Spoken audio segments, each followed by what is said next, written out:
For most jobs in the military, learning starts in the classroom. Eventually, though, things switch to a more hands on approach. The theoretical gives way to the practical, but what if those practical lessons require jumping out of an airplane? We've got an answer for that in our weapon of the week. 5, 4, 3, 2, 1, go, go, go! On the big screen, skydiving can look almost effortless, but that's the movies. In real life, it takes hours of instruction and practice to become proficient. Fortunately for America's Special Operations troops, there's a way to build that proficiency without ever getting more than a few feet off the ground. This is the ParaSim, and for more than 3 decades, it's helped men and women in uniform go from the basics of parachuting to ironing out the wrinkles of in-depth mission planning.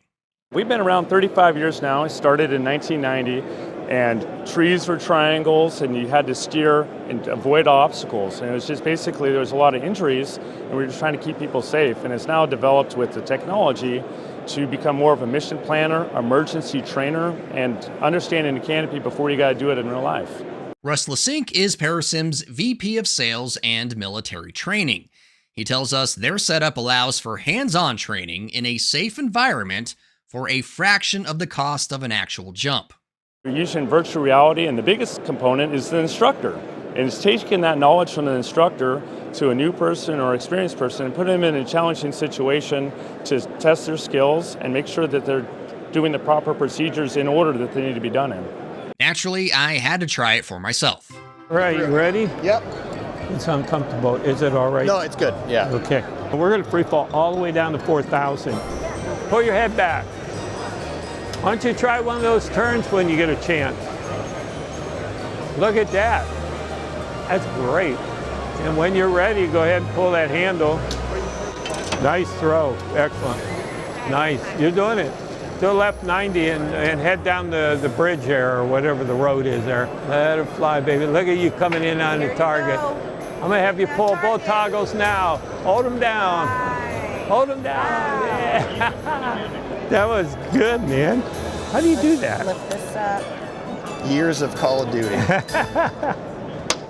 Another reason why the military leaned on the Southern California-based company for more than 3 decades is its willingness to collaborate, to make sure students are getting the kind of training they'll need once they step out of an actual airplane. The SOF community really brought us along because they're the subject matter experts, and they told us they wanted 25 different scenarios.